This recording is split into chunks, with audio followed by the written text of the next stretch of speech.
Tom, and Michael and I are presenting on what is socialism, an introduction. So the articles we're talking about tonight that were assigned with this is What is Socialism by Eric Reuter, The Secret of Socialism by Steve Lee, and What Does It Mean to be a Marxist by Daniel Taylor.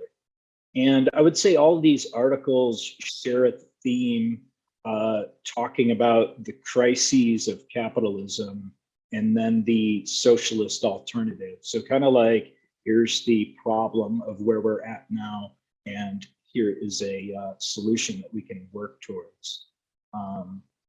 But with that, I will turn it over to Michael and go to the next. Cool. So hi, everybody. My name is Michael. I use he, him pronouns. Let's see here. Just real quick, huge thanks to Tom for supporting me on this. I've been kind of a pain in the ass to communicate with. So yeah, larger sorry to the rest of the team. I've been out of radio silence as well. Been dealing with some loss over the last couple of months, but I'm excited to be back with everybody. But getting started with what socialism isn't. So more and more people are kind of identifying solutions outside of capitalism, and there's a rising current of anti-capitalist sentiment. So especially among young folks, like 61% of young people said they had a positive reaction to the word socialism in 2019. It's interesting to note to me that the rabid anti-communist culture a lot of our parents grew up in is kind of a thing of the past. And so with that said, it's interesting to dive into what people are thinking when they hear the word socialism now. The misinformation and obfuscation appears intentional, really to kind of defang and water down socialism, convince us that state intervention in the market or society is socialism. We hear that a lot in popular culture. Here's some examples of popular discourse and popular discourse on socialism in the media.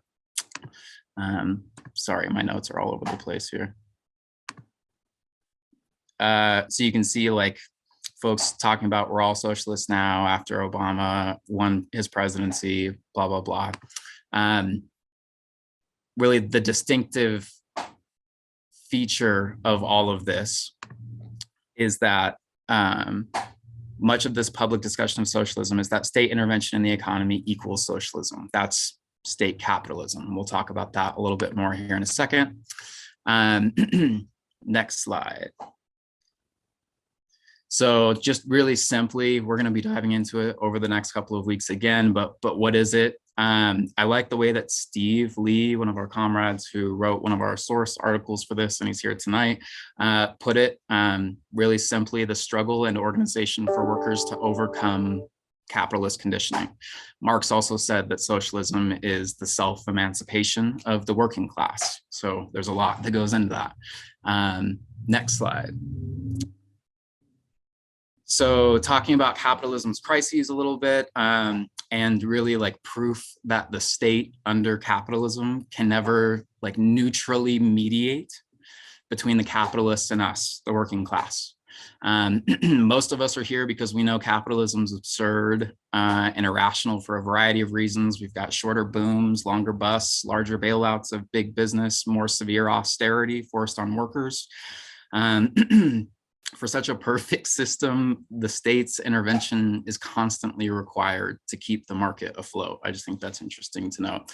But it's also important to remember that for the first time in human history, capitalism has enabled a global community based on advanced technology. Like, it got us to this point, but it's managed in an intensely destructive and short-sighted way.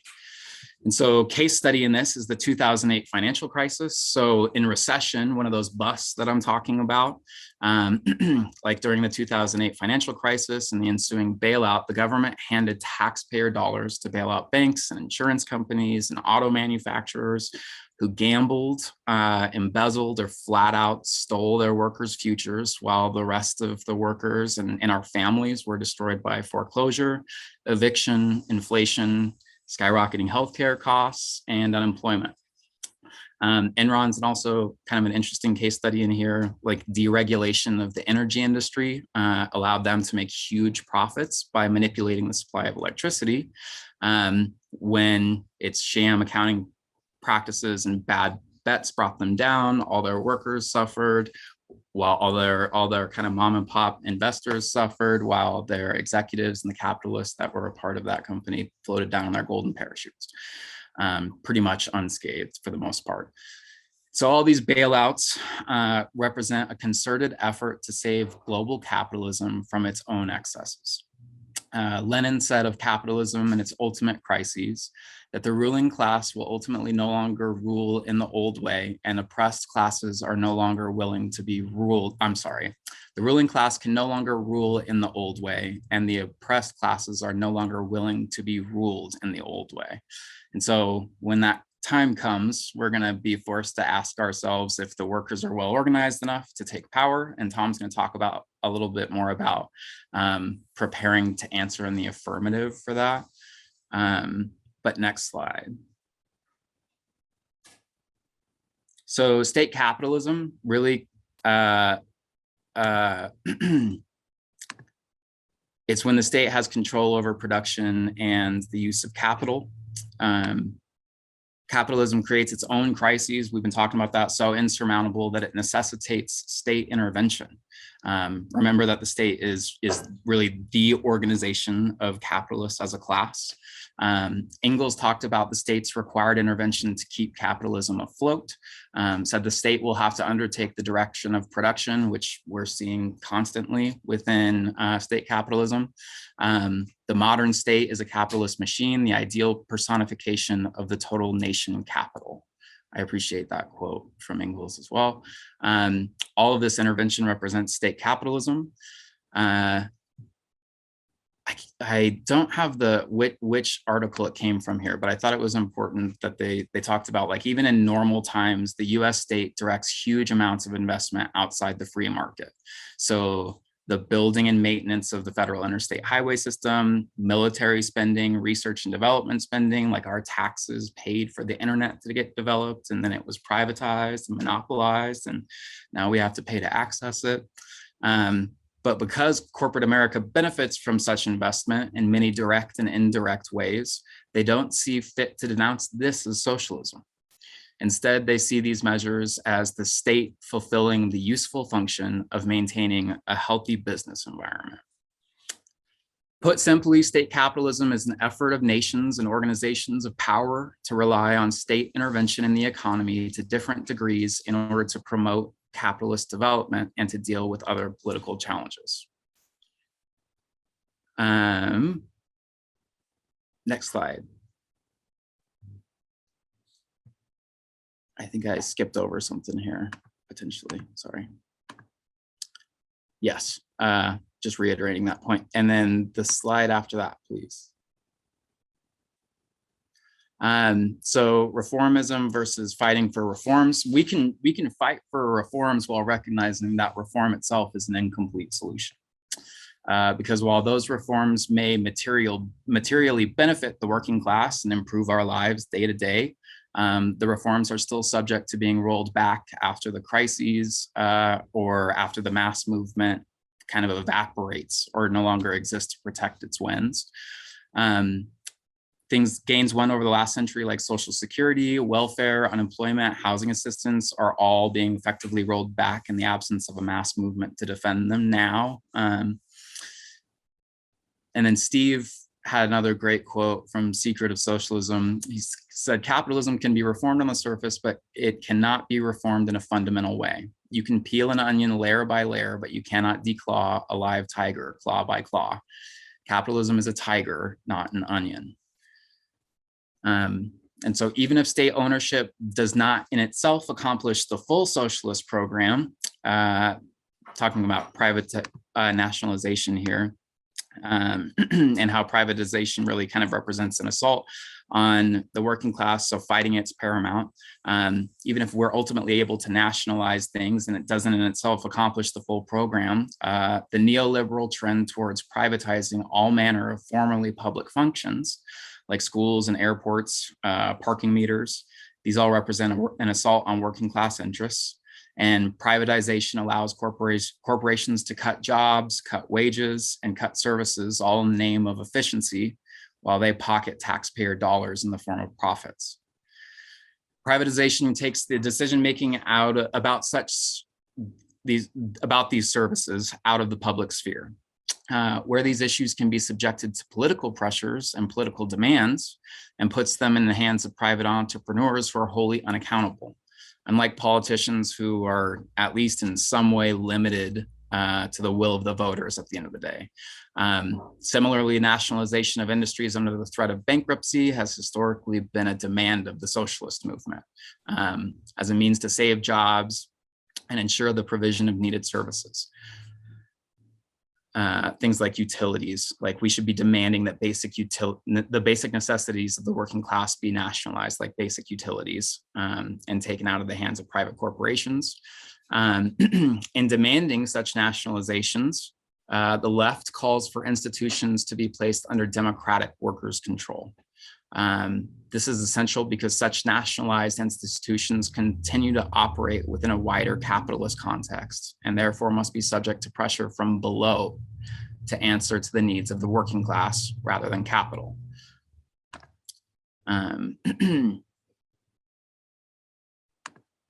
So fighting for and winning reforms to benefit the working class, I think, also increases the masses' confidence in fighting and organizing for change. Every win, especially when framed correctly, can help increase class consciousness. I think I totally stumbled through that part, but I will hand it off to Tom now. Good. All right. Cool. So now in talking about, like the other theme in the articles of the socialist solution, Marxists talk about working class organization, also called socialism from below, different than state capitalism, which is socialism from above. I have a quote here from Daniel Taylor, who wrote the Red Flag article. The working class is the most potentially revolutionary class that has ever existed. So capitalism cannot be adapted. We talked about this in the past couple of weeks, if you're in our meetings, talking about Rosa Luxemburg's reform or revolution. She talks about this false idea that capitalism can be reformed or adapted. Reformism and electoralism won't achieve socialism. Working within the system cannot change anything. Any gains that are made, even while fighting for reforms, can be lost. And we see this with Roe v. Wade. Capitalists, and we also see it with the capitalist manipulation of the voting system through the capitalist-controlled two-party system, the Electoral College gerrymandering, voter intimidation, lack of accessibility to voting, strict ID requirements, so on. So what we need then, if we can't work within the system, is a radical break with that present system. So Marx talks about the importance of self-emancipation of the working class. So workers need to develop class consciousness. They need to free themselves and not rely on established parties or union bureaucracies. Marx said that that it needs to have the democratic control of the majority, and the majority is the working class, is the majority of the population. To use the strike as a weapon to shut down capitalist production, create and engage in revolutionary parties to connect different struggles and win workers towards socialist organization. And then lastly, to build a mass movement to oppose the capitalist class. And then I have another quote here from Daniel Taylor: by encouraging collective mass struggles against oppression and linking them together in a socialist workers' movement, we make the overthrow of capitalism possible. So next, in the articles, they talk about workers' councils. So these are institutions that were built by and built for the working class. They coordinate workplace struggles. They form informing strike committees to organize general strikes. They can carry out production under workers' control. They can deal with the day-to-day running of workplaces, such as factories.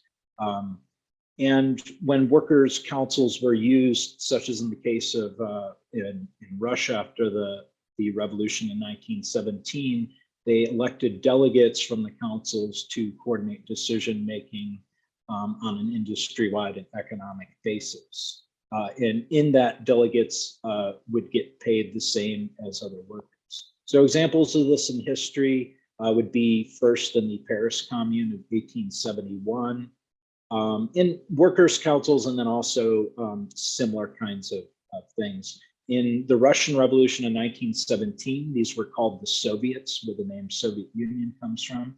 And they did make up the government for a couple of years right after the Russian Revolution.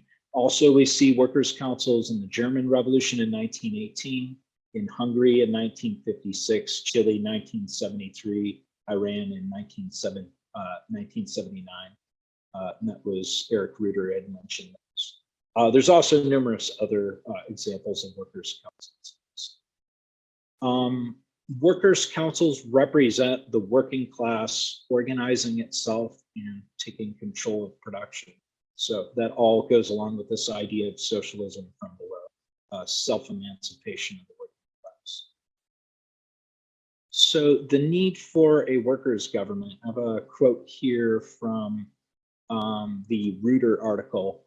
It's from the Communist Manifesto. So Marx and Engels said, the first step in the revolution by the working class is to raise the proletariat to the position of ruling class to win the battle of democracy. So currently we live in a system of the capitalist class as the ruling class. And it's a dictatorship of the capitalist class. In a lot of Marx's writing and Lenin and Engels, they talk about the workers' government would be they call it the dictatorship of the proletariat, because they are replacing the ruling class, which is the capitalist class, with the working class being the workers. So that's why they call it a dictatorship of the proletariat, but not dictatorship in the sense of like Stalin or Hitler or something like that. So a workers' government would seize control over the means of production and distribution. The capitalist government would be overthrown and replaced by a workers' government. Lenin would talk about smashing the state and then replacing it with the dictatorship of the proletariat. So replacing with the workers' government. It would involve democratic planning, collective ownership and control over the state and the economy, and it would focus on human needs instead of profit. Most importantly, not just to transform society and implement changes, a workers' government, very importantly, needs to fight the counter-revolution or the old order. We saw this in the Russian Revolution, where after they achieved a working class revolution, a lot of the old kind of czar regime had teamed up with capitalist countries, and they called themselves the White Armies, and Russia had to fight them off while preserving the revolution. So fighting off the old order is something that would come up. That is how the Paris Commune in 1871 failed, is they weren't prepared to fight off the army when they came into Paris and remove the workers there. So going into my next slide, a future with socialism. So I have a quote here from Martin Luther King. No one is free until we are all free. And the reason I included that article is that quote is that it relates to this idea of internationalism and permanent revolution. So the idea of liberating all people from oppression, not just if we have a workers' revolution in the United States, helping to free people in other countries. Socialism cannot exist in just one country. it would rely on support from other countries. We saw this in the Russian Revolution, where they were very much isolated and they were hoping that the German Revolution would be successful, so they had an ally to get supplies and things, support against fighting off the old order. The idea of countries themselves, like this nation states, what we have nowadays is a capitalist construction. So obviously, in a workers' revolution that would be international, would be abolishing borders, divisions, restrictions on groups of people. The idea of a country would not exist anymore. Leon Trotsky wrote that a socialist revolution could not be achieved in one country alone or could solely fight off the subsequent capitalist backlash. It would need to be supported by an international revolutionary movement. Workers' governments would still need to fight off the old order, as I said, to preserve the revolution. Even at times of little conflict, the idea of permanent revolution would be needed to always push society towards further democracy and equality and to replace the old systems of oppression that would still linger. It would be a process, right? A workers' government in the future would, work towards finding solutions to global issues. Capitalism has already developed technology to provide for society with abundance, so that technology could be used to try to solve the climate crisis or work towards trying to make things better. It's not as easy as that, but shifting from fossil fuels to clean energy, improving efficiency of transportation, solving issues like world hunger, because currently production does provide enough food for all. Expanding social services such as, physical and mental health. So Marx and Engels and Lenin, a lot of Marxists talk about this idea of the withering away. So the first phase of after a revolution is the workers' government transforming society. But after things are established, they talk about this idea that the socialist state would wither away.